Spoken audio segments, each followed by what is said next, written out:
जय श्री कृष्णा दोस्तों, आपका स्वागत है। साल 2023 में सावन के महीने में 18 जुलाई 2023 से अधिक मास लग रहा है। अधिक मास हर साल 3 साल में एक बार आता है। इसके अनुसार सावन मास शुक्ल पक्ष में पड़ने वाली एकादशी तिथि को अधिक मास में पद्मिनी एकादशी कहा जाता है। हर 3 साल में एक बार आने की वजह से हिंदू धर्म में इसका विशेष महत्व होता है। साल में पड़ने वाली 24 एकादशियों में से यह अधिक मास में पड़ने वाली विशेष पद्मिनी एकादशी भगवान विष्णु को समर्पित होती है। ज्योतिष शास्त्रों के अनुसार पद्मिनी एकादशी भगवान विष्णु को बहुत प्रिय होती है, इसलिए एकादशी पर सभी भक्तों को पूरी श्रद्धा और आस्था के साथ में व्रत करना चाहिए। पद्मिनी एकादशी को पुरुषोत्तम एकादशी के नाम से भी जाना जाता है। इस व्रत को करने से व्यक्ति को सुख, समृद्धि, धन, वैभव प्राप्त होता है। ज्योतिष शास्त्रों के अनुसार वैसे तो हर साल 24 एकादशियां पड़ती हैं, लेकिन अधिक मास में 2 एकादशियों की संख्या बढ़ जाती है, इसलिए यह 26 एकादशियां हो जाती हैं। इस साल आने वाली पद्मिनी एकादशी का जो भी व्यक्ति व्रत करेगा उससे भगवान विष्णु प्रसन्न होंगे और मनवांछित फल प्राप्त करेंगे। तो आइए जानते हैं कि साल 2023 में किस तिथि को होगा पद्मिनी एकादशी का व्रत। पद्मिनी एकादशी की व्रत कथा क्या है, पद्मिनी एकादशी शुभ मुहूर्त और पारण का समय, पद्मिनी एकादशी व्रत विधि और व्रत का महत्व क्या है। साथ ही आपको जानने को मिलेगी पद्मिनी एकादशी की व्रत कथा, इस दिन क्या करना चाहिए क्या नहीं, और इसके साथ ही आप जानेंगे एक महत्वपूर्ण बात, वो 10 उपाय जो कि आप पद्मिनी एकादशी के दिन कर सकते हैं। अगर आप इनमें से कोई भी एक उपाय करेंगे तो आपका घर सुख, समृद्धि और वैभव से भरा रहेगा। तो चलिए वीडियो में आगे बढ़ते हैं और जान लेते हैं कि पद्मिनी एकादशी की तिथि और समय क्या है। पद्मिनी एकादशी दिन शनिवार 29 जुलाई 2023 को है। पद्मिनी एकादशी की तिथि की जो शुरुआत है वो शुक्रवार 28 जुलाई 2023 को दोपहर 2:51 पर शुरू होगी और 29 जुलाई को दोपहर 1:05 पर समाप्त होगी। पद्मिनी एकादशी का शुभ मुहूर्त और व्रत का पारण समय इस प्रकार है। पद्मिनी एकादशी के दिन 29 जुलाई को सुबह 4 बजे से लेकर के इसके बाद से दोपहर के 11 बजे तक आप पूजा कर सकते हैं। इस व्रत का 30 जुलाई 2023 को 5:40 व 58 सेकंड से लेकर के 8:23 व 30 सेकंड तक व्रत के पारण का समय रहेगा। ये कुल समय अवधि 2 घंटे 42 मिनट की रहेगी। इस दौरान आपको अपना व्रत खोल लेना चाहिए। पद्मिनी एकादशी की पूजा विधि जान लेते हैं। पद्मिनी एकादशी पूजा के लिए आपको सुबह सुबह जल्दी उठना पड़ता है। सुबह सूर्योदय से पहले उठ करके नहा धो करके शुद्ध हो जाएं और स्वच्छ वस्त्र धारण करें। आप चाहे तो पीले या फिर सफ़ेद रंग के वस्त्र पहन सकते हैं, क्योंकि ज्योतिष के अनुसार ये रंग बहुत शुभ होता है और ये रंग जो है विष्णु जी का प्रिय रंग होता है।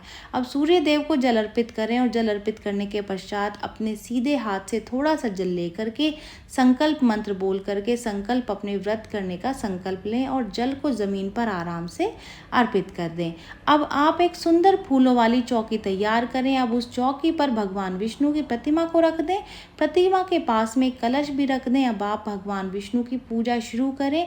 सबसे पहले भगवान विष्णु की मूर्ति को गंगा या फिर पंचामृत से स्नान कराएं। अब भगवान विष्णु के आगे फल और फूल अर्पित करें। शुद्ध गाय के घी की जोत जलाएं।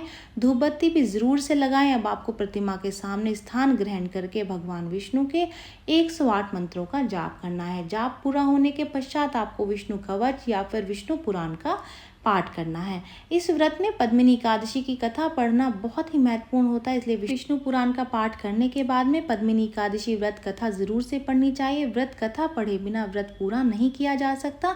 ये व्रत कथा आपको इस वीडियो में भी सुनने को मिल जाएगी, तो आप ध्यान से सुन लीजिएगा। कथा के पश्चात आपको सभी लोगों में प्रसाद बांटना, और ये जो प्रसाद है वो फलों को मिठाई के रूप में भगवान के आगे जो रखा गया है उसी को ही आपको बांटना चाहिए। पूरे दिन व्रत करने के पश्चात रात के समय कीर्तन रखें या फिर विष्णु भगवान का नाम लेकर के जागरण कराएं। भगवान विष्णु को दिन के प्रत्येक पहर के अनुसार चीज़ें अर्पित करें, जैसे कि प्रथम पहर में फल अर्पित करें, दूसरे पहर में नारियल, तीसरे पहर में सूखे मेवे और चौथे पहर में पान सुपारी भी आप जरूर से चढ़ाएं। अगर अगले दिन की सुबह भगवान विष्णु की आरती गाकर इसके बाद ब्राह्मणों को भोजन कराएं और व्रत पारण शुभ मुहूर्त में व्रत का पारण करें। भगवान विष्णु प्रसन्न होंगे और आपका व्रत संपूर्ण होगा। अब जान लेते हैं पद्मिनी एकादशी व्रत का महत्व। ज्योतिष शास्त्रों के अनुसार पद्मिनी एकादशी क्योंकि 3 साल में एक बार अधिक मास में आती है, इसलिए भगवान विष्णु को प्रसन्न करने का ये मौका बहुत शुभ होता है। भगवान विष्णु को ये दिन अति प्रिय होता है, इसलिए इस व्रत का महत्व भी अधिक हो जाता है। यदि कोई व्यक्ति पद्मिनी एकादशी व्रत विधि के अनुसार करता है तो उस पर भगवान विष्णु की कृपा होती है और उसे मनवांछित फल की प्राप्ति होती है। इस व्रत को करने से मनुष्य के बुरे कर्म खत्म हो जाते हैं और उसे मोक्ष की प्राप्ति होती है। पद्मिनी एकादशी का व्रत करने से मनुष्य को यश, कीर्ति, धन, विद्या, सफलता और दिमाग प्राप्त होता है। ज्योतिष शास्त्रों के अनुसार भगवान विष्णु के प्रत्येक भक्त को ये व्रत अवश्य ही करना चाहिए। यदि संभव हो तो पद्मिनी एकादशी व्रत के दिन आपको गंगा नदी के घाट पर दीप भी अवश्य जलाना चाहिए। आइए अब जान लेते हैं कि पद्मिनी एकादशी पर क्या करें और क्या नहीं। पद्मिनी एकादशी व्रत पर शाम के समय आपको तुलसी के आगे एक घी का दीपक जरूर से जलाना चाहिए और भगवान विष्णु के मंत्रों का जाप जरूर से करना चाहिए। तुलसी भगवान विष्णु की प्रिय मानी जाती है, इसलिए इसका लाभ भी जरूर से मिलता है। पद्मिनी एकादशी के दिन आपको दान भी करना चाहिए। व्रत रखने के पश्चात गरीब लोगों को भोजन कराएं और उनका पसंदीदा भोजन पूछ करके उन्हें खिलाएं। साथ ही आप वस्त्र भी दान कर सकते हैं। दान आप अपनी क्षमता के अनुसार ही करें। इस दिन आपको तुलसी डाल करके खीर बनानी चाहिए और भगवान विष्णु को इसका भोग लगाना चाहिए। तुलसी वाली खीर से भगवान विष्णु आपके जीवन में सुख समृद्धि लाते हैं। पद्मिनी एकादशी के दिन आपको पीपल के वृक्ष की पूजा भी जरूर से करनी चाहिए। पीपल के वृक्ष में भगवान विष्णु का वास माना जाता है, इसलिए इस दिन इस पेड़ की पूजा करने से आपको विशेष फल प्राप्त होते हैं। पद्मिनी एकादशी के अगले दिन ब्राह्मणों को भोजन जरूर से कराएं। इसके पश्चात ही आप अपना व्रत खोलें। इससे पहले ब्राह्मणों को भोजन कराएं। आपको ध्यान रखना है कि आप 5 या फिर 7 ब्राह्मणों को भोजन इस व्रत में करा सकते हैं। अब जान लेते हैं कि क्या नहीं करना है इस दिन।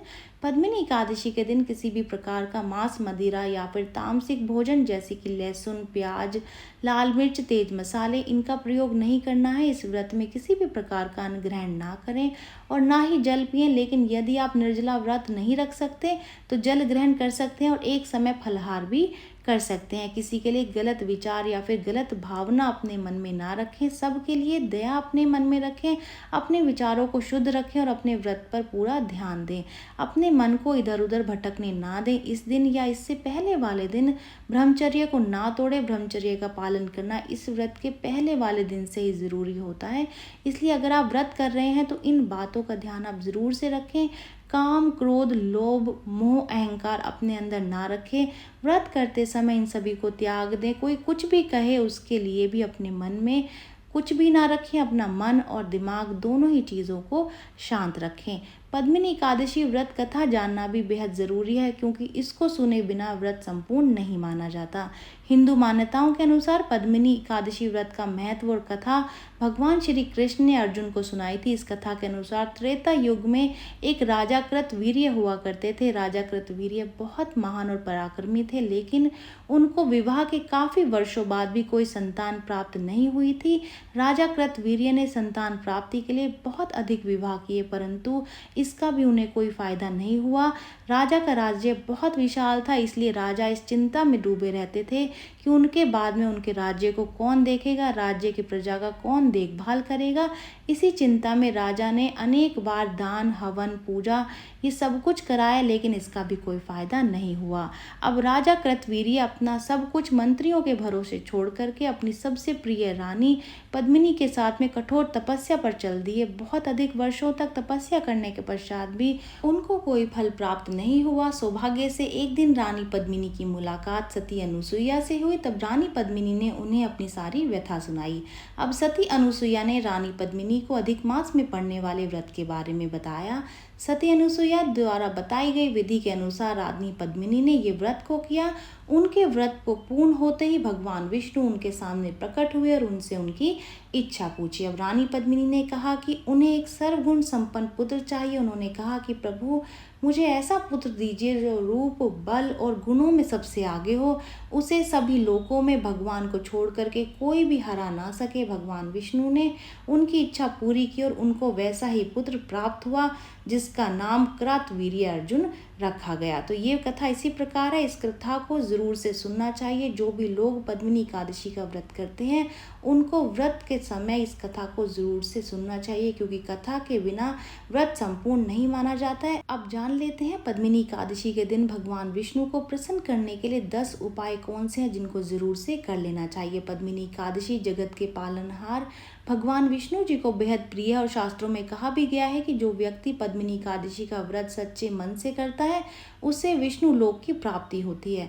तो चलिए सबसे पहला उपाय जान लेते हैं जो कि आप इस दिन कर सकते हैं। पद्मिनी एकादशी पर शाम के समय तुलसी के आगे घी का दीपक जला करके ओम नमो भगवते वासुदेवाय नमः मंत्र का जाप करते हुए आप तुलसी की 11 बार परिक्रमा करें। ऐसा करने से भगवान विष्णु और माता लक्ष्मी का आपको आशीर्वाद प्राप्त होगा। दूसरा उपाय, यदि आपका पैसा कहीं फंसा हुआ है तो पद्मिनी एकादशी के दिन भगवान विष्णु के आगे घी का दीपक जला करके पूर्व दिशा की ओर मुख करके गीता के 11वें अध्याय का पाठ करें। तीसरा उपाय, सेहत से जुड़ी परेशानियों को दूर करने के लिए ऋतुफल को जगत के पालनहार को अर्पित करना चाहिए। ऐसा करने से आपकी जो ये समस्या है, जो सेहत से जुड़ी हुई परेशानी है, वो दूर हो जाएगी। चौथा उपाय, पद्मिनी एकादशी के दिन भगवान विष्णु और माता लक्ष्मी को सौंफ अर्पित करें। इस उपाय को करने से आपके व्यापार में तरक्की होगी। पांचवा उपाय, पद्मिनी एकादशी के दिन गरीब और असहाय लोगों को भोजन कराना चाहिए, साथ ही उन्हें दान दक्षिणा भी जरूर से देनी चाहिए। ऐसा करने से आपके जीवन में सुख समृद्धि का आगमन होगा। छठा उपाय, पद्मिनी एकादशी के दिन दूध से निर्मित खीर में तुलसी डाल करके भगवान विष्णु जी को चढ़ाएं। ये उपाय करके वैवाहिक जीवन जो है वो सुखद हो जाएगा। सातवां उपाय इस प्रकार है, पद्मिनी एकादशी के दिन भगवान विष्णु जी के समक्ष 9 मुखी दीपक के साथ एक अखंड ज्योति जलाने से नौकरी में आ रही तमाम तरीके की दिक्कतें दूर हो जाती हैं। आठवां उपाय इस प्रकार है, धन की दिक्कत को दूर करने के लिए अधिक मास में पड़ने वाली पद्मिनी एकादशी के दिन विष्णु जी का केसर घुले हुए दूध से अभिषेक करना चाहिए। नौवां उपाय, एकादशी के दिन ब्राह्मणों को दान दक्षिणा देने से मनोकामना पूर्ण होती है, इसलिए पद्मिनी एकादशी के दिन अपनी इच्छा पूर्ति के लिए ब्राह्मणों को दान दक्षिणा जरूर से दें। 10वां और आखिरी उपाय जान लेते हैं। शास्त्रों के अनुसार पीपल के वृक्ष में विष्णु जी का वास माना गया है, इसलिए पद्मिनी एकादशी के दिन पीपल के वृक्ष की पूजा आपको अवश्य करनी चाहिए। ये जानकारी यहीं तक ही। उम्मीद है दी गई जानकारी आपके काम आएगी और आप इसका लाभ उठाएंगे। जो लोग वीडियो देख रहे हैं, वीडियो को लाइक कर दीजिए, चैनल को सब्सक्राइब कर दें, नोटिफिकेशन बेल को दबाना बिल्कुल भी ना भूलें, क्योंकि यहाँ पर इस तरीके की महत्वपूर्ण जानकारियाँ मिलती रहती हैं। तो चलिए मिलते हैं नई वीडियो में नई जानकारी के साथ। जय श्रीमन नारायण दोस्तों, जय श्री कृष्ण।